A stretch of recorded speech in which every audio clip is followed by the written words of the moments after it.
So what is product-oriented software engineering? It is basically software delivery redefined and re-envisioned to pair well with the product model. So I've been a product person since 2004, and because I had authority over engineering, I decided to reshape engineering to pair perfectly with that. And that's what I'm sharing with you today, the benefits of that. So at its core, product-oriented software engineering, I'm just going to call it POSE from this point forward because it's a lot shorter. POSE involves shifting from traditional software engineering teams to teams of product engineers. So every software engineer is upskilled to be a product engineer. And that delivers all 6 of these benefits that you see here. Now, this is not just an idea that I'm sharing with you. This is something that I shaped and put in practice, and we've been doing this since 2004, 2006. All right, so 15 years ago, life was a lot simpler. How many product managers are out there? Can I see? All right, terrific. Any engineers out there? Oh, we got some engineers, all right. So 15 years ago, as product managers, pretty much most of us were only managing one small development team. Now, if you fast forward to today, software complexity has increased by about 50x since Agile and Scrum came upon the scene.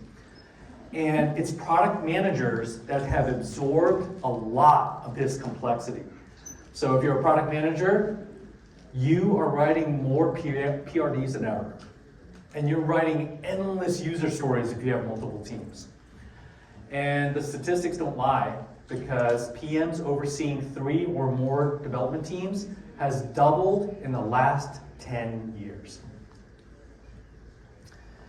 Now for you product managers, can you relate with this quote from Marty Kagan? This is from Inspired, where he says that you don't have a 9-to-5 job, expect that there's going to be a ton of work that follows you home every night. Can I see a show of hands of people that can relate with that? Yeah, I see you. You're not the only one. And for those of you that raise your hands, I bet your Outlook schedule looks like this, right? 9 to 5, meetings. And then you have to go home at night and do your deep work, your vision, your strategy, your road mapping from probably 6 to 10 p.m. Sound about right? Sometimes weekends? If you're saying yes, you're not alone. I have interviewed 43 product managers over the last 12 months. And what it really uncovered is that PM burnout is a serious issue for PMs that are managing multiple teams.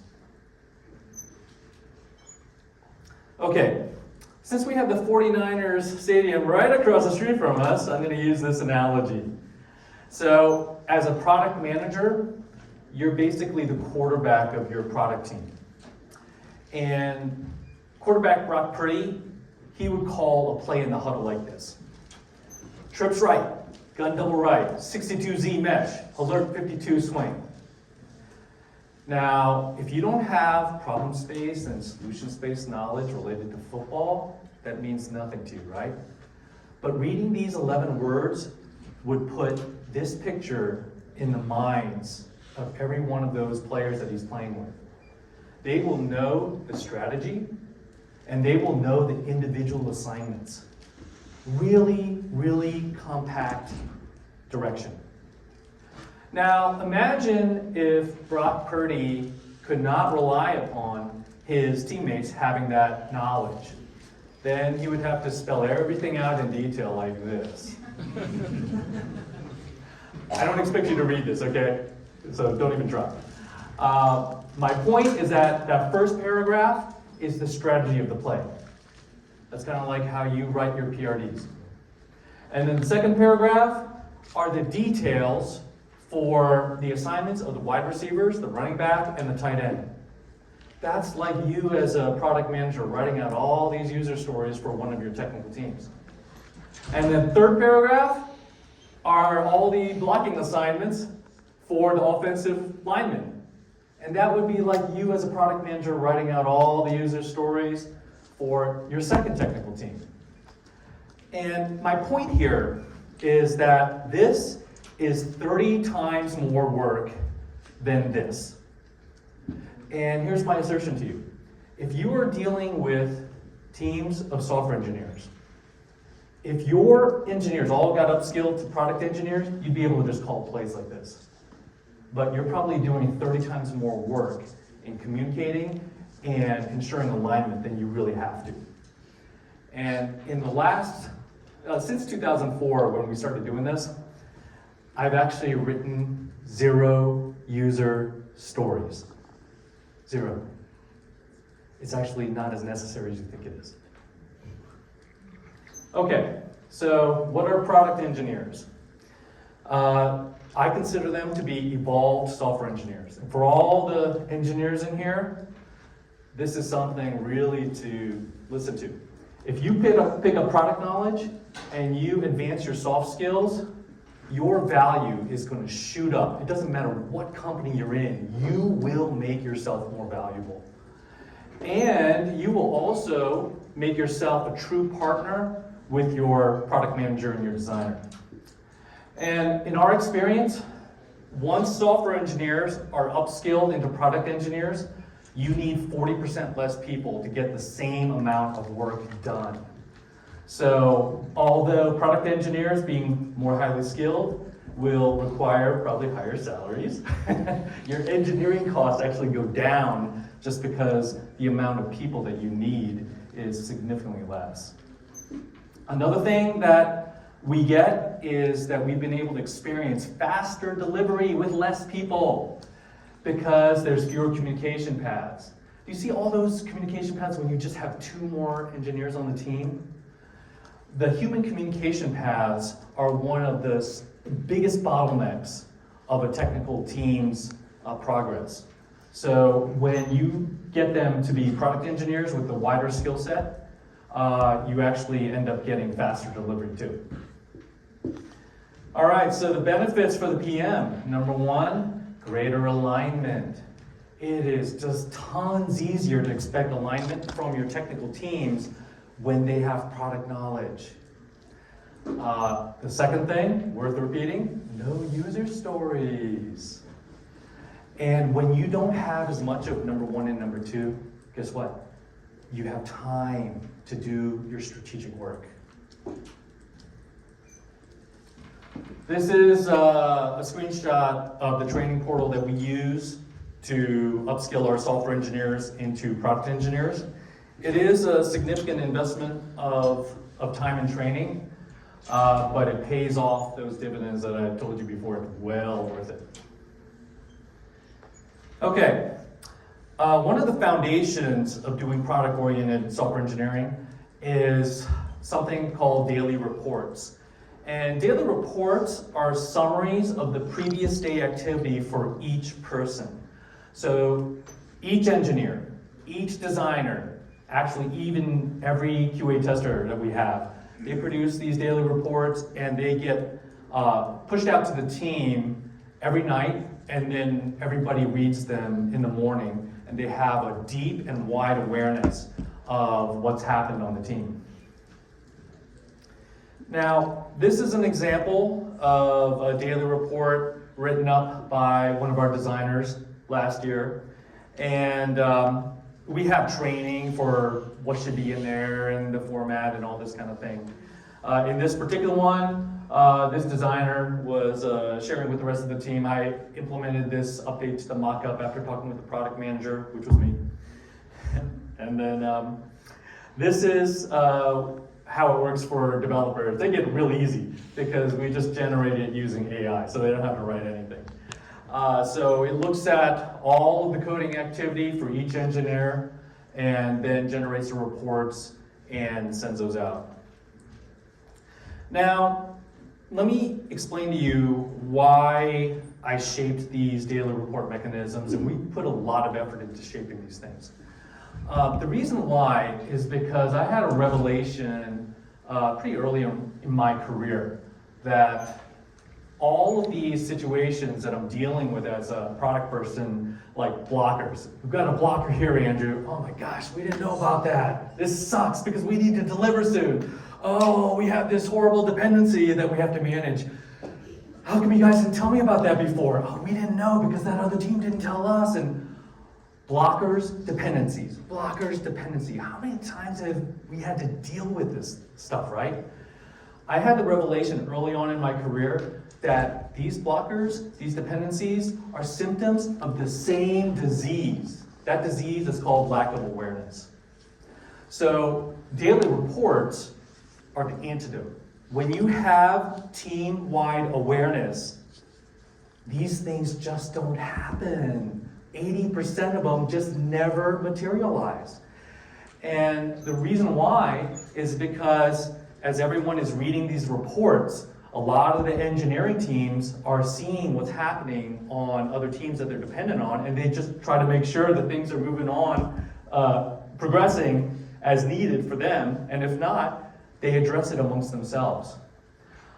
Similarly, a designer might see that a team has finished a certain interface feature, and they can say, hey, can you push that to this testing server? It looks like you finished yesterday. Oh, yeah, I guess we could do that.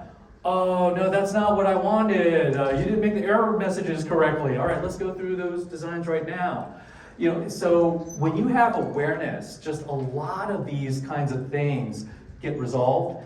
And actually, the beautiful thing is that they get resolved without me as a product manager having to check everything and catch everything. They actually catch themselves and resolve most of them themselves. So awareness is like a corporate immune system that just keeps all these software ills at bay. All right, one of the things that we've really benefited from with this technique is higher discovery velocity. And the way that this technique really accommodates this is via something we call the flex engineer. So the flex engineer is one of the product engineers that takes on a primary responsibility to give real-time support to the PM and designer. So the flex engineer is flexing across this boundary, going back and forth as needed by the product trio. When they're not needed, they go back to the technical team, and then they do short-term engineering tasks, things like code reviews or chipping away at technical debt, things that aren't going to prevent them from showing up and helping the product trio when necessary. And so the fact that there's no delay to get engineering support for feasibility analysis and inputs, or for some quick level of effort estimates, that's huge for discovery velocity. That's one of the bottlenecks that a lot of people deal with, and which this takes care of. A second thing that we do as a practice is for really the last 20 years, we have done high resolution, realistic, interactive mock-ups. And so this is really easy to do now with Figma, because Figma has ways where you can do interactive mock-ups. But even 20 years ago, we were doing this with Visio and PowerPoint tricks. I'm going to have a different talk where I'm going to show that some other day. But the idea is that when you have a realistic mock-up, you don't have to do an MVP. An MVP with software is wasteful. It is wasteful. You can get a lot more discovery velocity if you do these realistic interactive mock-ups. And I put down here like an MVP, maybe it's like 2 to 8 weeks to iterate with the customer. With just an interactive mock-up, sometimes it's been 1 hour. And if not, then maybe, all right, can we come back to you tomorrow, customer? And, oh yeah, I'll be available tomorrow. So this is a technique that I see a lot of good teams doing these days. And it saves a lot of money.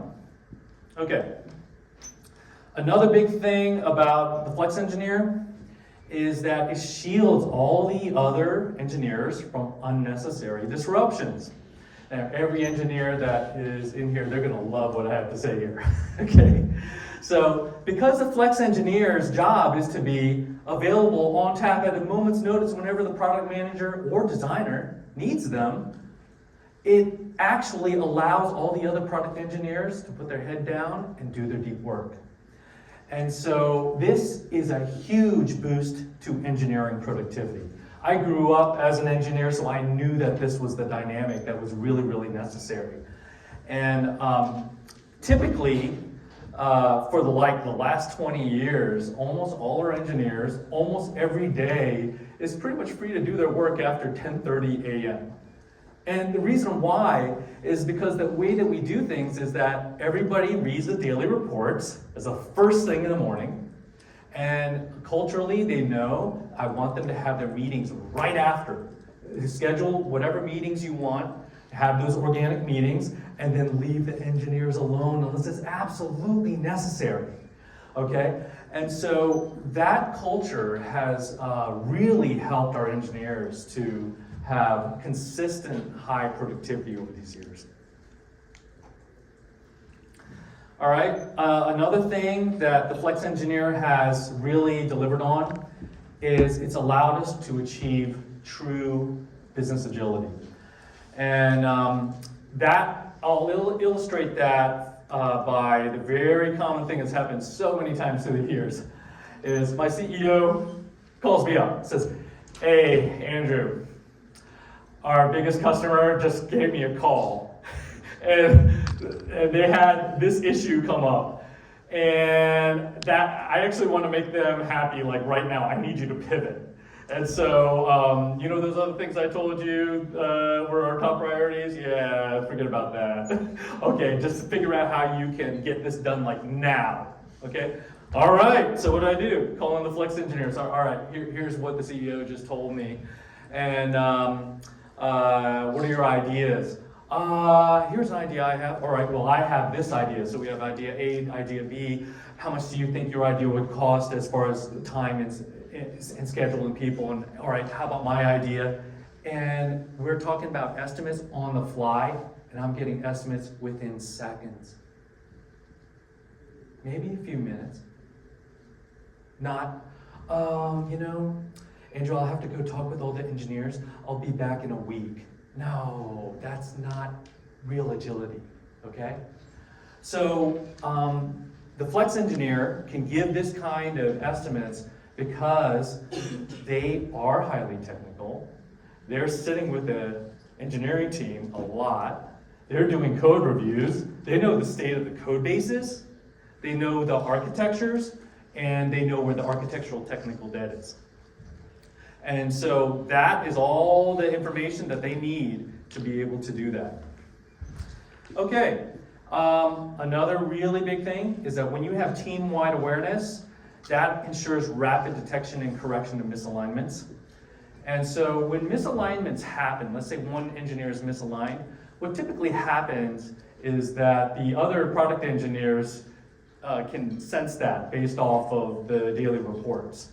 And then they will go and talk with that person, fill in the gaps, and then, you know, we proceed forward. So that's one of the beautiful things, is that when everyone has product knowledge, you have all these people that can help detect and fix the misalignment. It's not all up to me as a product manager. Okay, so here's, again, the 6 benefits that I showed you in the beginning. So feel free to take a picture of this if you want, because I'm going to field questions.